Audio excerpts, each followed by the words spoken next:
In this week's episode, we'll discuss the topic how to prevent your students from quitting. Welcome to Black Belt Banter, the best podcast to help your martial arts school increase profit and generate substantial revenue. I'm your host, Jimmy Hong, and I'm joined by Master Chan Lee, who has over 2,100 active students with multiple locations. He is well renowned and highly respected by his peers for his business acumen in operating martial arts schools, and Master Jay Lee, a logistics and operations expert who owns and optimizes large martial arts schools spreading 9,000 square feet and 7,500 square feet with precision and efficiency. Gentlemen, welcome to the show.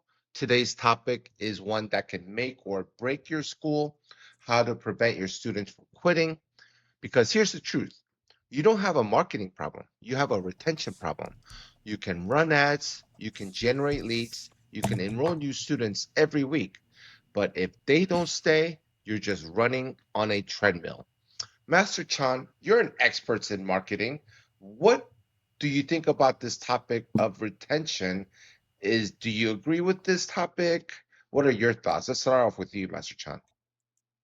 To have students stay with you for a long time, you need an ironclad contract that basically says you can't quit. I'm just kidding. I, to me, retention is really about what is the goal of the student? Like, why are they at your organization? And are you fulfilling a need? And on top of that, are your classes fun?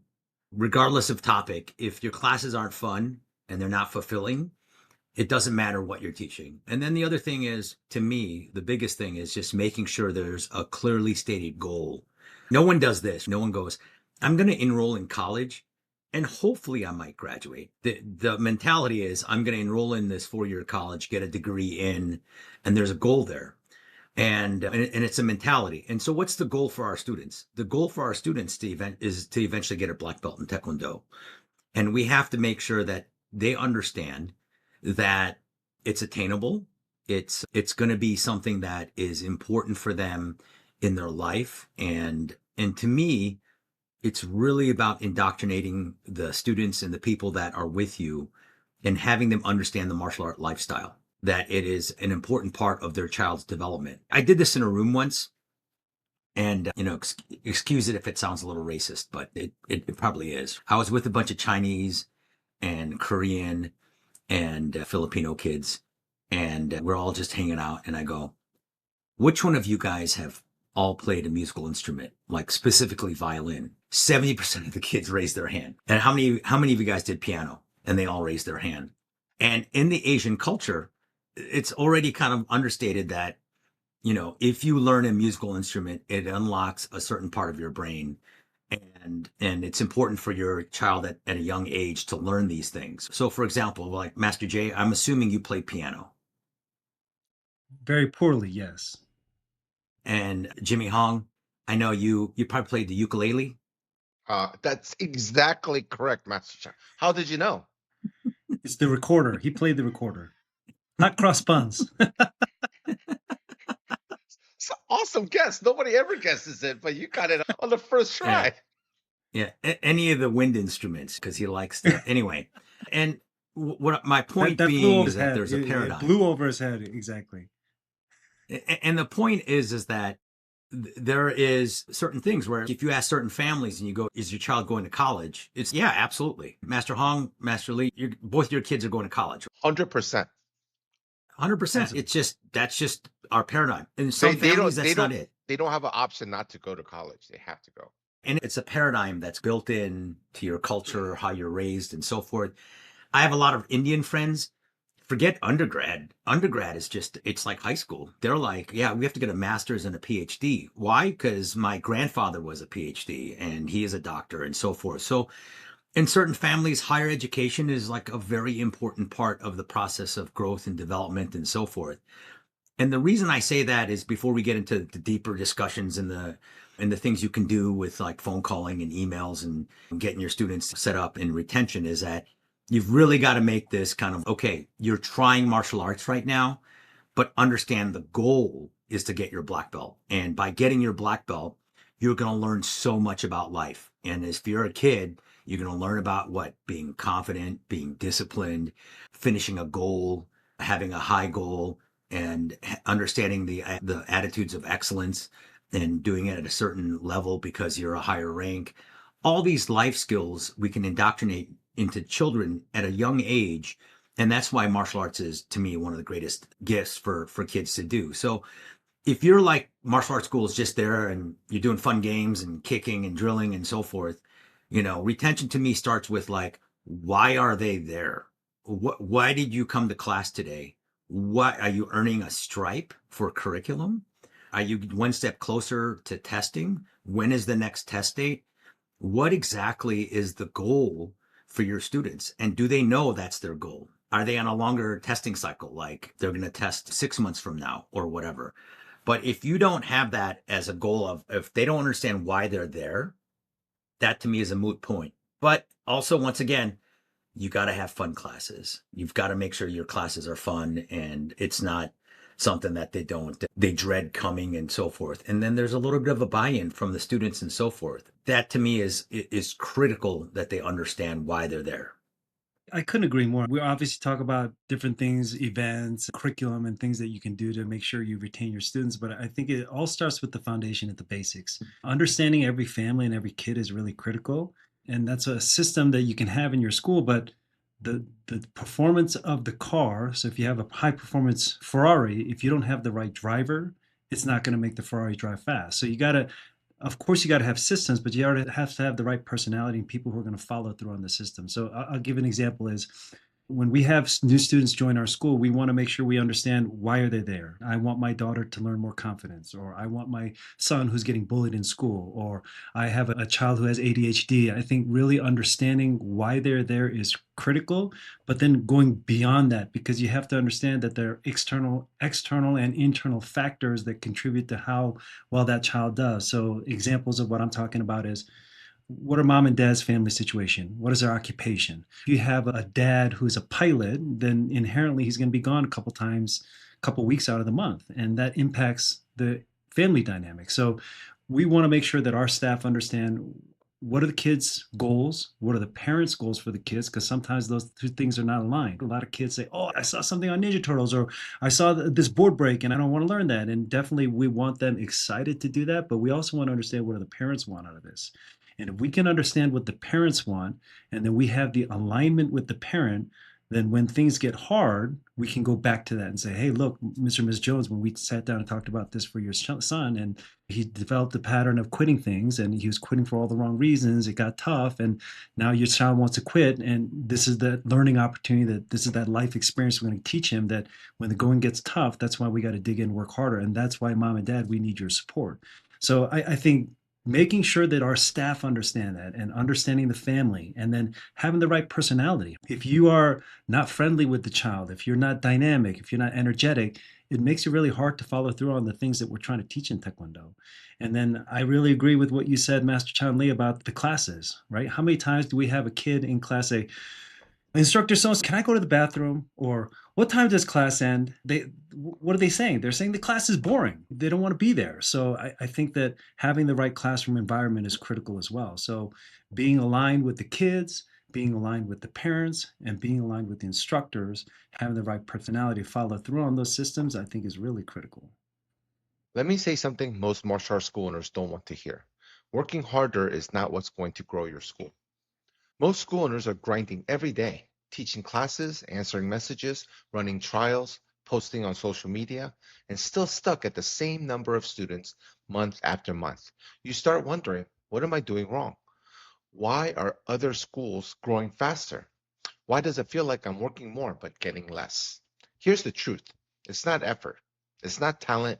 It's the way you think about your business. That's exactly why we created Black Belt Banter. This podcast is free, but it's not entertainment. We talk about real problems school owners face: marketing, staff, retention, revenue, the things nobody teaches you when you open a school. Black Belt Banter helps you think like a school owner who's growing, not one who's just trying to survive. But thinking the right way is only step one, because knowing what to do is very different from knowing exactly how to do it. That's where Asa Live comes in. Asa Live gives you the details, step-by-step systems, exact strategies, real instructions you could use right away. Black Belt Banter shows you the direction. Asa Live shows you the path. And the school owners who use both are the ones adding students, increasing revenue, and building schools that actually grow year after year. If you're listening to Black Belt Banter, you're already ahead. And when you're ready for the next level, register at asamartialarts.com/live or simply click on the description below to get started. Because growth doesn't happen by accident, it happens when you think different and then execute. I was going to say, so let's start with like, what are some things that you should just do? So we talked overall philosophy. I know everybody's sort of like, yeah, I get it, I get it, I get it. But what are some actual tools you can use and things you can do to make sure that your students are on task? And they say that it takes 21 days to build a habit. And it's important in someone starting martial arts is that we stay on top of our students for the first 21 days. There's nothing like they sign up and then a week later they're gone and they came out of like phase for some reason. And so to us is like anybody that misses class for the week, they're immediately on the call list that we call them. Our software does the automatic emails and so forth, but yeah, that's important. It generates an email after 1 week of not being at the school. But then do we have a call list? Do you have a call list that calls the students and lets them know that they haven't been in class and trying to get them in? And so we start from like immediate in our school, someone that hasn't been there in a week, and then we slowly flow down to 2 weeks, 3 weeks, a month, right? Month is a big red flag. We will email another schedule. And at that point, after a month, we're saying, hey, listen, if you need like a booster class or you need a private lesson or a reorientation class because you forgot, we'll have one of our staff book a 20-minute private to get back into class again right before they do it. So to us, is just making sure you stay on top of those things, because 1 week can lead to two, and then two leads to four, and then all of a sudden you're getting an email saying hey, it's time for us to quit. What And do I, you do, I think Master we've Lee? we've all been there, right? Like by the time if you have a student come and say, "Hey, we want to quit," it's a pretty hard conversation to overcome. They've made up their mind. Mom and dad are in agreement. We don't want to fight our kid tooth and nail about coming to class. So it is definitely about reading the trends, reading the tea leaves, understand that, okay, child was coming 3 days a week. Now they're coming once a week. And then now they're coming every other week. And those are signs, like those are the times that we want to catch it and have those conversations. And of course, we want to use technology. We want to have text messages, automatic emails. But I think in some things in life, it is old school, that personal touch, calling and picking up the phone and actually calling and making sure that they understand that we care about them is really critical. So I think it's always about catching things earlier on. And we've been running martial arts schools for a long time. We understand the trends. Middle of the belt people, middle of black belt, they start losing momentum. And like you said, the first 21 days is really critical. So watching those patterns in the beginning is always the best way to prevent quitting. Then by the time they come in your office, and you can be the best, tell them all these life stories and philosophies and things like that. But most of the time they've made up their mind. They're not coming back.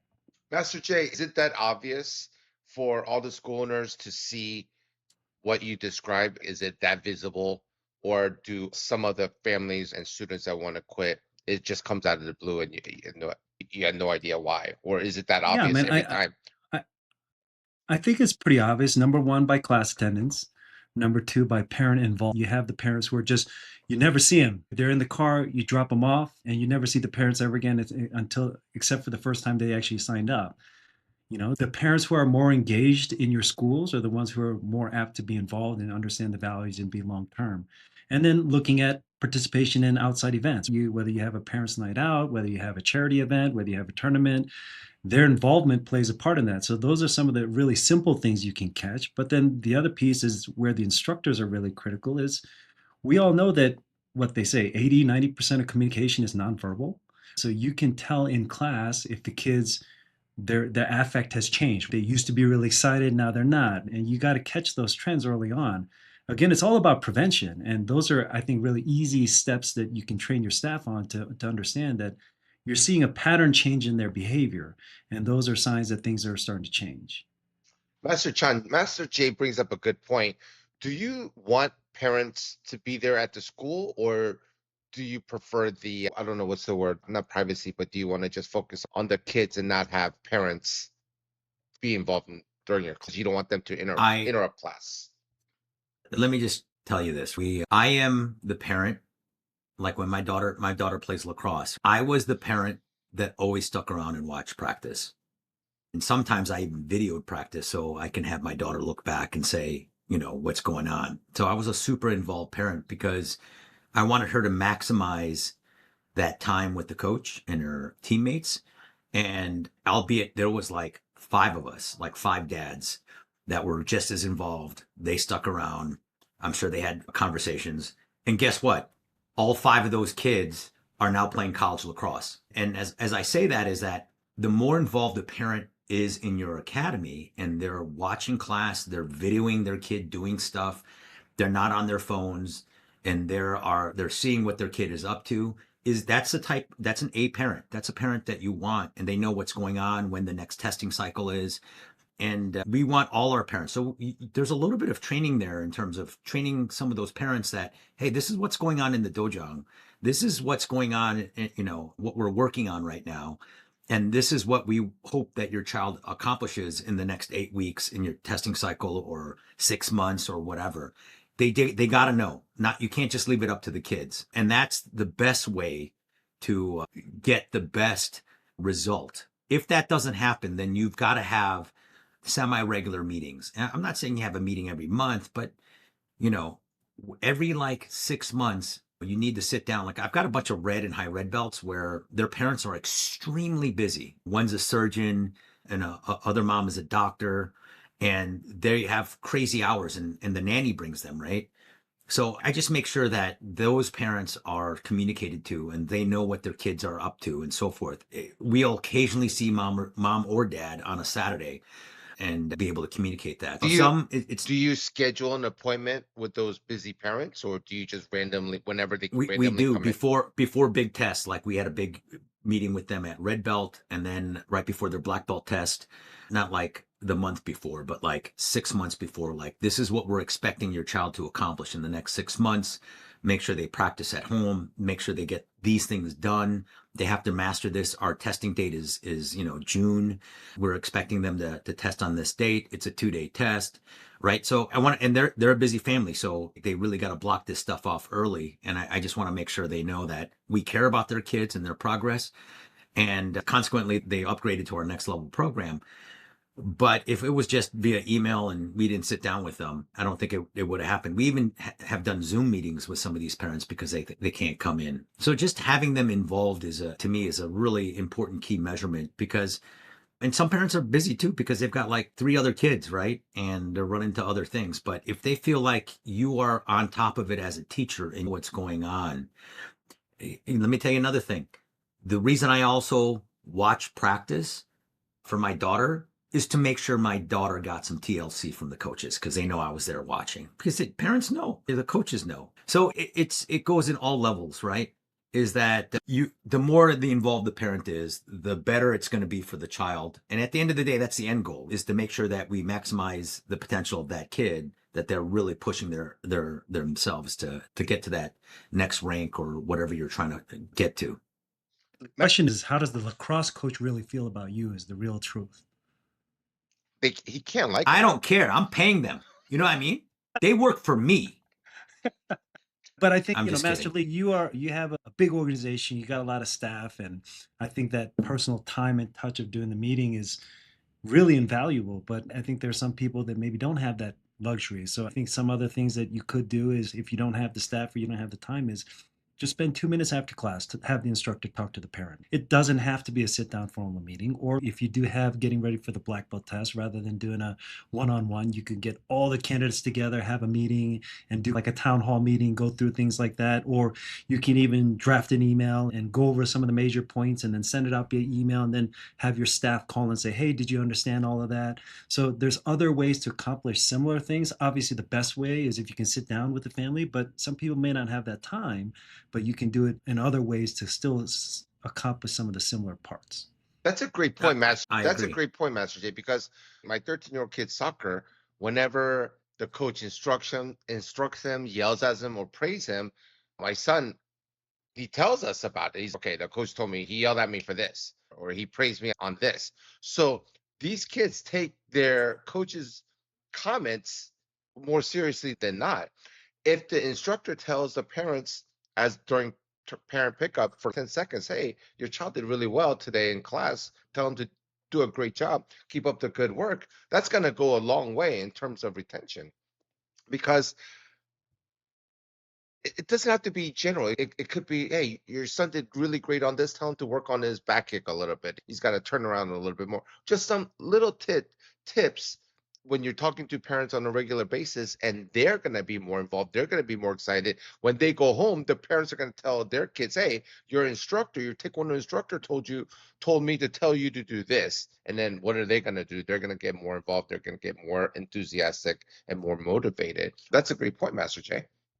And then just not to go into the negative side of things, ultimately we do deal with parents who complain. They say, oh, the coach yelled at my child this way, or he hit him this way, or touched him this way, or whatever.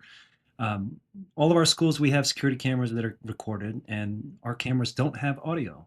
And what we tell our instructors is make sure that visually it's going to be okay. So if you're going to touch a student or help correct it, I want you to get on camera that they provide a thumbs up, that we know that they gave permission to do that, because you've had instructors get accused of a lot of things. And so on the flip side, making sure you protect yourself as a school owner when you're dealing with parents is critical as well. So if you don't have security cameras, I'd highly encourage it. Like you just never know in this day and age what kids can accuse other people of doing. So again, it goes back to getting parents involved. So something like this. You're such a terrible student. I don't understand why you cannot do that move. I've told you 10 times. 10 times you're terrible. So is that That's exactly right. Like that? And then we just say that we were telling them how great they were. You know what I mean? For our audio listeners, Master China has a thumbs up as he was yelling at the kid. Anyway. Oh my gosh. I agree. I agree with that. You know, one of the things that I took from a very famous karate instructor, Dave Kovar, and he basically said that 3 times 3 times 3 times 3 rule, which is 3 times say the name of the student, 3 times appropriate touch, 3 times make visual contact. So I'm really keen on that. Is that if I have like 5 instructors, this kid has been talked to or had some type of contact with our instructors 15 times. You know what I mean? And that gives a certain level of service. But there's one thing I added to that formula is 1. And that 1 is that all my instructors, everybody should have talked to the parent of that child once. Doesn't always happen, but at least it's in their brain that they go out and they go into the lobby and they just do the little pump up talk and say, hey, listen, your son exhibited a lot of effort today in class. We worked on this. He earned this stripe and he's one step closer to getting ready to test or whatever. So there's a little bit of, or hey, we had some challenges on focus today and just want to let you know that we had to readdress that and so forth. So just so you know what that was about and so forth. And then we do that with a thumbs up. And then teaching the instructors to be a good finder. Like we as instructors, our job is to find the good in kids. They may not have the best technique, but we all know they can give good effort. So you can say, oh, I really liked his enthusiasm or his effort or his focus. So making sure that the instructors communicate that to the student and to the parents and making sure that they see that progress. Can we go back? Both of your school setup, you have large schools, big schools, thousands of square feet, and enough lobby space and seating arrangements. The 2,000 and under schools, they want to utilize their mat space as much as possible, which then they don't have a lot of space for seats for parents or a big lobby area. What is your because we're telling them, hey, bring your parents in, have them watch the class, but if they don't have the appropriate seating for parents, they're not going to naturally come and sit down because they're going to be uncomfortable. What is your recommendation there, Master Jay? But I think Master Chan and I are very similar in the sense that there's a lot of martial arts schools that it's 80% of their school is just kids 15 and under. Whereas our school is probably like 70% are families that train together. So most of my parents are actually on the floor training with the kids. And I think Master Lee, you do a lot of that with your processes too. You get all the parents to join. Can you share a little bit how your philosophy of getting the parents to join? I think I've said this in prior podcasts. It's if you have a daughter and your daughter is playing and doing dance, and I said, here, wear these tights and a tutu and jump on our floor. you'd probably say, I'm not going to do that. But if the instructor came up to you and said, listen, I need your help. I need you to help your child. And you'd be like, yeah, sure. What do you need me to do? I need you to wear these tights and this tutu and gun on the floor and help your child get a little bit better with these dance moves. You'd be like, all right, you'll do it, right? And the reason I bring that as an example is every time you tell a parent to wear a uniform, especially a mom, they don't like wearing white. They don't want to go onto the floor. And if you go in the guise of saying, listen, I need you to help your child get better. And then on top of that, spend some family time, because I tell parents you have a finite window. And I'm more than ever am feeling that because my youngest is going to be going off to college this fall. And I'm trying to soak in every minute with that kid, whether she knows it or not, because I'm going to be an empty nester. She's now graduated into that next level of young adulthood where she doesn't need us as much and she's got to learn about life a little bit more. So I tell parents, your window is really up till 12. If you have a kid that's under 12, you have a finite window to like spend a lot of time with them where you are still their superhero and you can do whatever and work with them and so forth. So don't squander this time before it's too late, because at 12 or 13, your kid does not want to hang out with you. They don't want to do stuff with you. They want to do things on their own. So spend as much time as you can. So that's part of my philosophy, is just making sure that the parents train with their kids, and we have enough mat space that we can have large classes, 40, 50 people. And it makes it a fun environment to work out at. You're on the floor with your kids.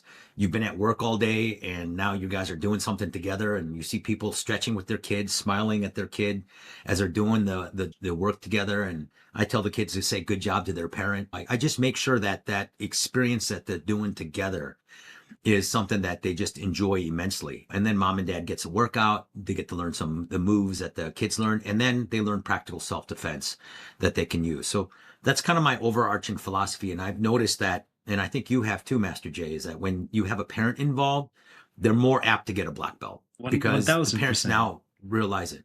So if there's one thing that I would sincerely push, is that having a large contingent of adults training with in your academies. And I think you and I and Master Jimmy Hong too, we all grew up when martial arts was all adults.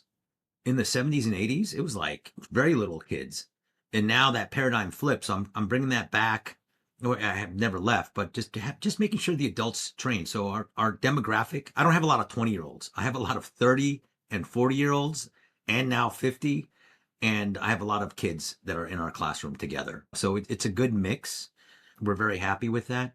But I want to talk about preventative measures.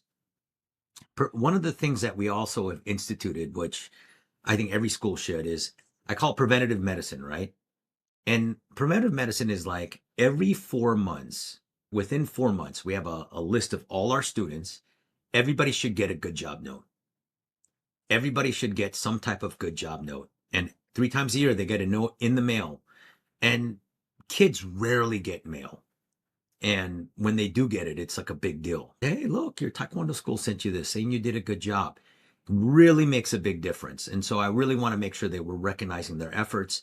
We have sample good job notes at our front desk. Our junior staff, they're supposed to fill out 5 per week. So everybody gets a chance to write 5 good job notes to a student and so forth. So that And they're you're doing being it old school. You're recognized. doing actually handwritten, right? The Handwritten instructors notes. are using a pen and writing it. Correct. But we have scripts, like preloaded scripts of what they should write. And by the way, kids' handwriting right now, terrible. I'm like, hey, you got to redo this. It looks terrible. They're used to typing. Kids, you mean? My Whatever. staff, yeah, my staff kids, their handwriting is just I think your god handwriting's pretty awful. bad too, Master Wayne. I know. I'm like, yours isn't that great either, Master Chan. I don't know what They're you're just following their instructor, all right? Lead by example. lead by example. Screw you, Jay. I don't like that. You know what I'm saying? You son of a. Oh my god, it's so funny. Okay. Our audience listeners, Master Chan was doing a thumbs up on video camera as he I was don't know. It looked insulting. like his middle finger to me, but Okay. Is there any incidents, or is there small incidents or large incidents when families or kids quit due to money? Is that the sole reason, or is your experience it's never been about the money, it's been about your program? What do you think, Master J? I mean, that's always a real thing that people do experience financial hardship, and as a school, we do our best to try to work around that. Let's just say they have 12 payments left, then we give them an opportunity to refinance it. So if your payment was $200 a month and you had 12 payments left, then we'll refinance and put back to $100 a month, and you pay it over 24 months. So trying to troubleshoot ways to get around their financial hardship, whether that's refinancing it or putting on hold, and then we do have a independent nonprofit, a foundation that helps support our students, and so we can also allow them to get tuition assistance that way. So definitely the money part is real, but I think that's one of those factors that it's out of our control. But I think one of the main things that school owners have to understand is there are certain things out of our control that we can't change. Can't change people's job situation, people moving, people having medical things. And I think the things we're working on focusing is doing the things that we do have control over, making sure kids are having a good experience, making sure the parents agree with the value of the program and saying, hey, you know what, even though I did lose my job, I'm still going to find a way to pay for this because I think it's that valuable. So I think that's our focus, is focusing on the things that we can control. And for our schools, we have a lot of events that are designed throughout the year to help keeps kids engaged and families engaged. An example would be is we have a parents' night out. We're not really going to do a whole lot of taekwondo. We'll do taekwondo, but it's a fun way to do it. Then we'll have our tournament. And that's obviously all taekwondo, but it helps keep kids set a goal and achieve a goal and earn a medal. See our demonstration team. We have teams that they can be a part of: demonstration team, sparring team, pumsa team. We have our annual picnic. In our annual picnic, we don't do any taekwondo. It's just a huge picnic. Everybody's a big gathering. We have our charity breakathon where students will break money to raise money for local nonprofits. And rather than being in a tournament setting where they have to do a lot of preparation for it, it's just a more fun thing. So our master calendar is set up in a specific way to help try to combat some of those lulls, because ultimately, as families and kids, you can get in a rut. If you just do the same thing over and over again, people get tired. So I think those are really actionable, preventable things that you can do. And you can look at the trends in your school and see, where do you lose class attendance? Where does your attendance go down? What are things that you can do to bring that up, whether that be a buddy day or whatever? You make a great point, Master J. Lee, which, is not quite often, but Very few. Yeah. I think there's a point here where you have to understand you don't just have a business. You don't just have a taekwondo school, but you've built a community, and that community likes to hang out together. And so these events like a Halloween party, the school picnic, an open house potluck, now nonprofit work, and any of your tournaments. My tournament is not just about the tournament, but my black belts love getting together and hanging out and running a ring and so forth. It's a community you've built where their social calendars revolve around the school. Yes, you do have people that are just too busy because they have other things that are involved with, but our best students are the ones that are deeply involved with our community. And so I would never forget that. And Master J makes a great point. Like, I have people that have lost their jobs, and I go, you don't have to pay, keep coming. We'll figure it out afterwards. And when things get better, just let us know. And, we pause their tuition for 90 days, and, we check in with them, and they're like, oh, you still haven't found a job? No problem. Just keep coming. We'll figure it out. They come and volunteer.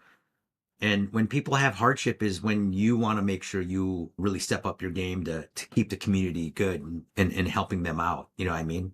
I have you had this happen where I've got some pretty heady people at some companies, and I've had a student lose their job, and then like 2 months later, another student got them a job at the company that they're at under their department. So it is the world's greatest networking place as well. So a lot of people help each other out.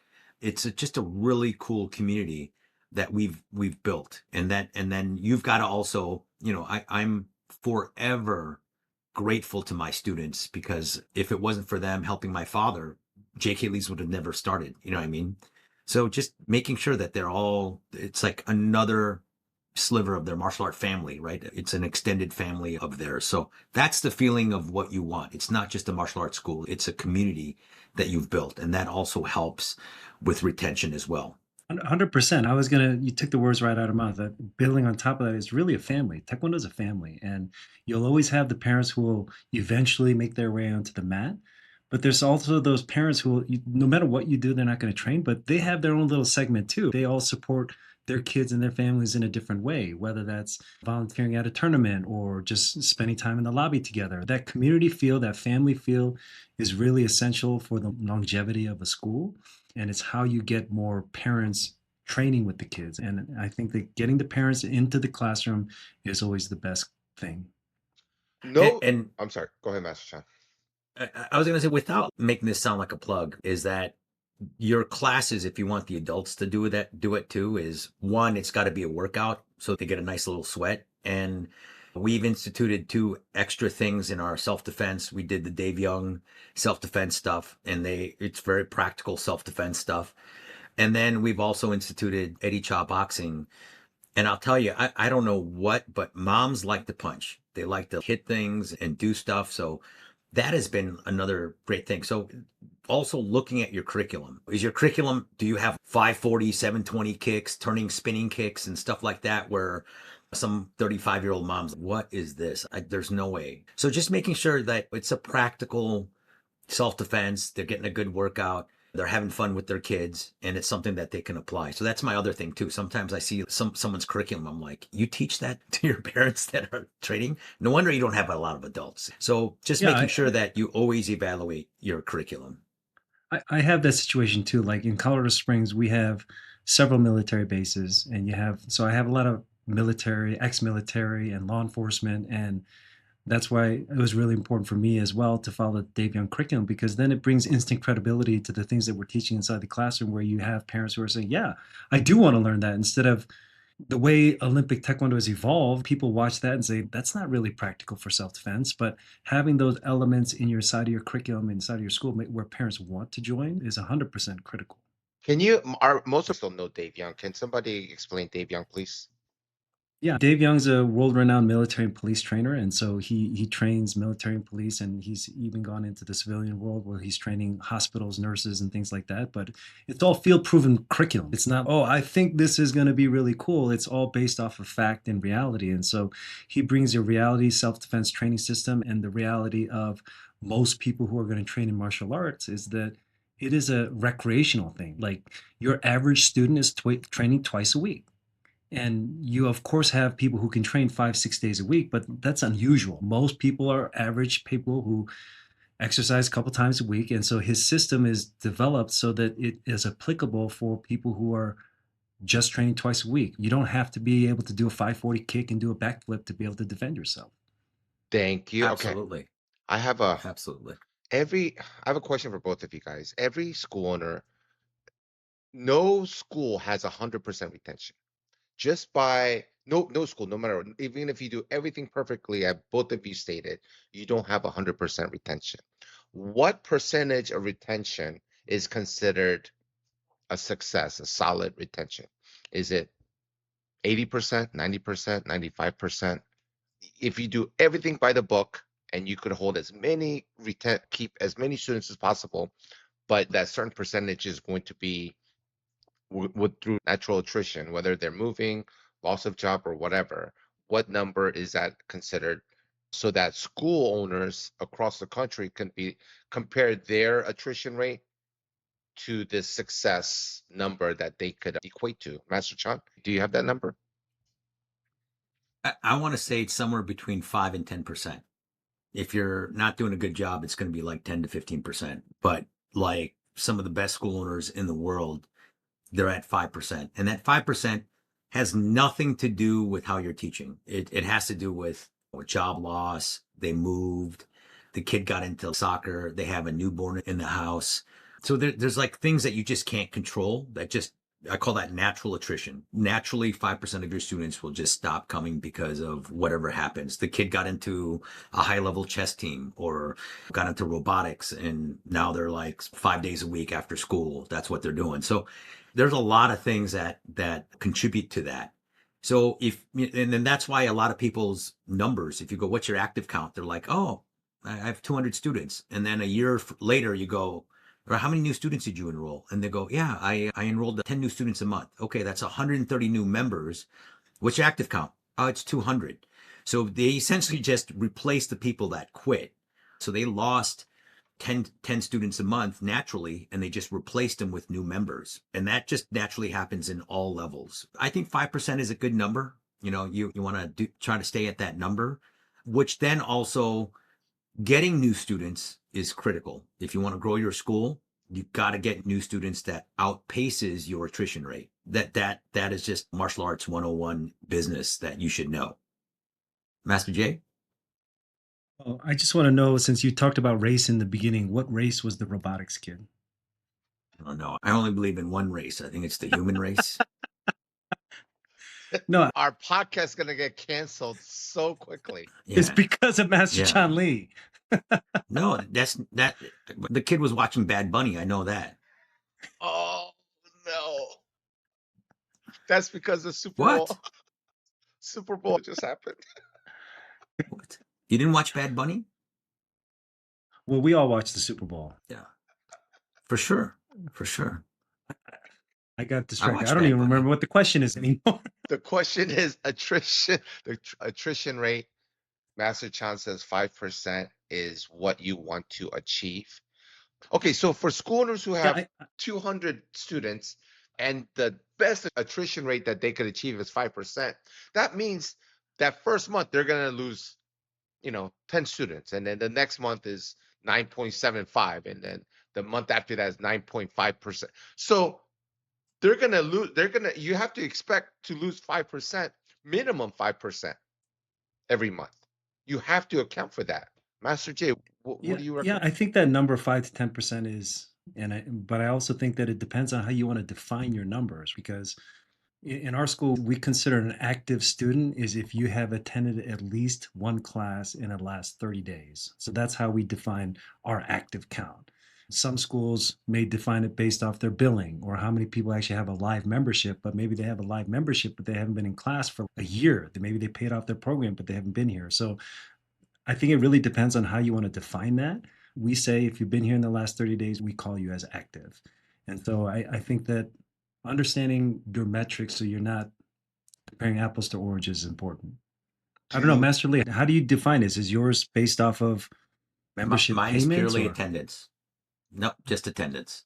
But in Like what time period? So we have two active counts. So we have a weekly active count, which is a little less than our monthly active count. And then we have a monthly active count. It's a rolling last 4 weeks. So if you attended class in the last 4 weeks, we still consider you an active student. So that's essentially what we're doing too. Oh, Yeah. interesting. Maybe our school owners and our audience could follow that along. I want to interrupt to make sure that, please, I want to ask our audience to subscribe to our Black Belt Banner channel so you never miss a release. Please subscribe on YouTube if you like watching the full conversations, or follow us on Spotify and Apple Podcasts for the audio version. We're not just on those platforms. We're on all major podcast players. So whether you use Overcast, Google Podcasts, Amazon Music, or any other app, just search Black Belt Banter and hit follow. We release new episodes bi-weekly, focused on helping martial arts school owners build stronger and more profitable schools. Master J, going back to you, sir, do beginners quit for different reasons than black belts, or is just universal reasons and excuses of when students? I think that's a really great point. I think that beginners definitely have a different trend of quitting than more advanced students. I think that that first experience is so critical. Like they have that old expression, you only have one chance to make a first impression. If you have a child who is really lacking confidence and you just throw him out there and he doesn't have an instructor next to him or a senior belt next to him that he feels really uncomfortable, and you just ruined his experience and there's nothing you can do to get him back. I think understanding, going back to like, why are they there? What are their situation? Helping them get comfortable inside the classroom environment is really critical in the beginning stages. And then also how instructors teach is really critical too. There's that whole phrase, perception is reality. Ultimately you have in most martial arts schools, you have teenage, college age kids who are instructing classes. And sometimes maybe the way they say something is offensive to a parent. And so you have to make sure that you have the right training in place for your instructors, understanding their dynamic, understanding their family situation. We've had people who've come in from domestic violence situations or have really traumatic bullying situations. So how you handle that, those first couple classes is really critical.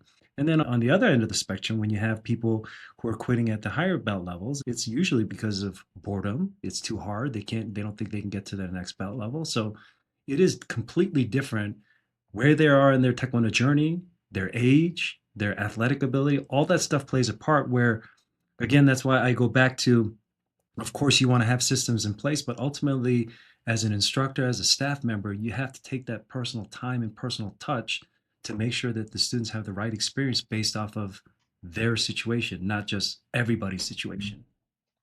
Master Chan? Once again, I'm repeating myself with, you don't have students in the beginning.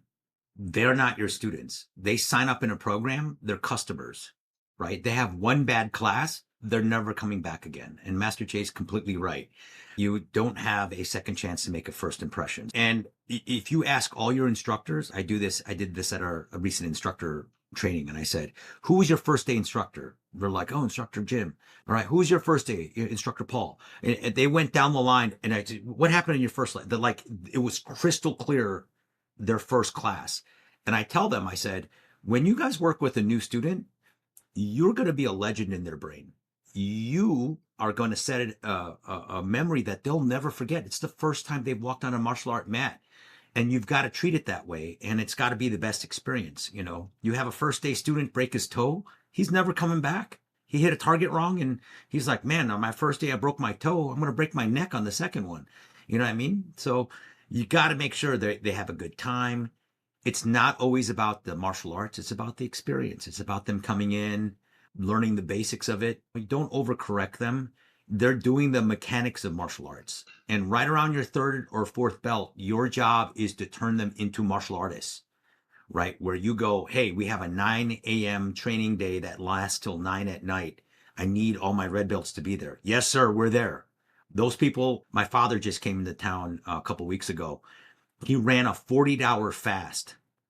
You didn't eat for 48 hours. You trained with him. You meditated. You just drink water and so forth. And I looked at the room and I was like, this is what martial artists do. They want to be like Grandmaster Lee, and fasting and having your body be reset from fasting is an important part of the Lunar New Year, and a lot of Koreans do it. So he made that a tradition. I fought my dad tooth and nail because I like to eat. But anyway, he still did it. He said that's an important part of the process, being able to control your food and what your intake is and so forth. Master Hong and I fasted for 48 minutes before. But I didn't. You finished the 40 minutes. I couldn't finish the 40 minutes. I had to cheat. All right. We're starting something new on the show. We started a few episodes ago. We're going to begin answering questions and comments that's come directly from you, our listener. This one comes from Master Brian Kropp. And I love this question because every school owner goes through this at some point. He's asking about transition from being a solo owner operator to becoming a true business owner. Specifically, how do you develop the mindset to stop doing everything yourself and start trusting your team with areas of operation? Master Jay, can we start off with you? I think that's a really great question. I think we've all been in that boat. And I think one of the really great adages I learned is there's the phrase, don't step over dollars to pick up pennies. And an example of what I saw in our school is that when I first started working full time at the dojang, I did it all by myself. In the morning, I would clean the dojang from top to bottom, and then I'd process contracts and do all of those things. And then over time, we realized that like I'm spending like 2 hours of my day cleaning the dojang, and I could pay somebody a little bit more, and I could be far more productive if I put that 2 hours to building the business. And so I think making sure you look at your time and value it and say, hey, what are the things that only I should do? And what are the things that we can offload to employees or subcontractors or parent volunteers? And the example of cleaning the dojang, if you're a small school, you don't have to necessarily hire somebody to do it. Like you could, if you have a teenage volunteer who's part of your leadership team or a parent who's struggling with paying their tuition, maybe they might be willing to do that. So I think making sure that you can value your time and delegate the areas that are most important for your time and focus, and understanding that you as the owner have to look at the bigger picture. You can't be always stuck in the weeds. I think ultimately Master Lee and I are very similar, that we still actually like teaching every single day, but some school owners don't do that. But you have to understand, as a school owner, your time is very valuable. I 100% agree with that. And I would first make a list of things that where you would, what's the biggest dollar amount or the biggest impact that you could make in helping becoming a professional martial art school owner, right? And to me, it's getting new students, working in the schools, volunteering at gym classes, helping out and running marketing events at fairs, getting people to come into your dojang, I think is or your martial arts school is a critical part. And that to me is what drives business. Like you watch Shark Tank and they go, yeah, I want to sell this product. Da, da, da, da. And then the sharks will always ask, like, how many units did you sell? How many people have bought it? And so forth. And what's the potential of that? And based off of that, they'll make an offer. And it's similar. If you want to like have a real business, and you got to start treating it like a business and not just a martial arts school. So the thing I would do first is look at things that you have the biggest impact on and do those activities to grow and be a professional martial artist. And to me, that is always getting students. At the end of the day, if you whittle down everything, just get students. And then the second thing I would work on is making sure your curriculum and what you're teaching is easy to teach. It's followable. It's not difficult. And then I would develop a team of people that would help me with that. And it could be a mom, it could be a dad, it could be a high level black belt in your academy. You know, I have an 11-year-old volunteer at one of my schools. I was like, man, I wish this kid was like 14. This kid could help run the school right now. The kid is sharp. He just has it. And I asked him, what do you want to do when you grow up? And he goes, I want to be a NASA engineer. I said, okay. But he just has it. The kid has the people skills. The kid has the martial arts skills. So look for that. I would really make sure you find out where your time is. And then you got the simple stuff like what's the budget? How much money do you need to cover all your expenditures that make it happen? And if you have a day job, how much money do you have to make to be and cross over?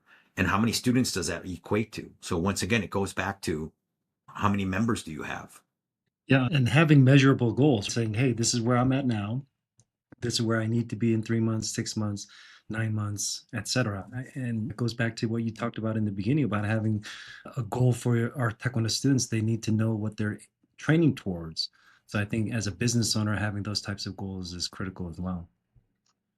One of the schools that we opened, one of the instructors wasn't quite ready to open, and he taught for free at the Jewish Community Center, the JCC, and he had 90 students, and it was like at a low cost and whatever, and he just showed his brilliance. And so when we opened the school, we had 130 members on day one. And then we just grew that school to like 250 members within the first year. Wherever people are at that are willing to host you, that's what I would do to grow your academy and grow your schools, grow your school. Awesome. And that's a wrap on. Man, that was really good. Hey, did that guy pay for any of the advice we just gave him? We're not Oh, he charging. didn't. Okay. We're not All right. charging. Okay. Master Crop, don't worry. You don't need to pay for anything. We would love to share this with you and all of our listeners. And Well, that's just Master Chanley wants your money, I guess. No, I like, subscribe, and just Jimmy Hong has a fragile ego. So write how awesome he is, and that's payment enough. And that's the wrap on today's episode. Huge thank you to Master Chan Lee and Master Jay Lee for sharing their experience and insight. Retention isn't flashy, it's not exciting like marketing, but it's the foundation of a stable, profitable martial arts school. Remember this, you don't build a great school by constantly replacing students. You build a great school by keeping them. And if you want deeper conversations like this every month, join us inside ASA Live. It's one focused hour a month where we talk real strategies that you can implement immediately inside your school. You can learn more at asamartialarts.com/live. Until next time, keep leading, keep growing, and keep building better schools. I'm Jimmy Hong, and this is Black Belt Banter.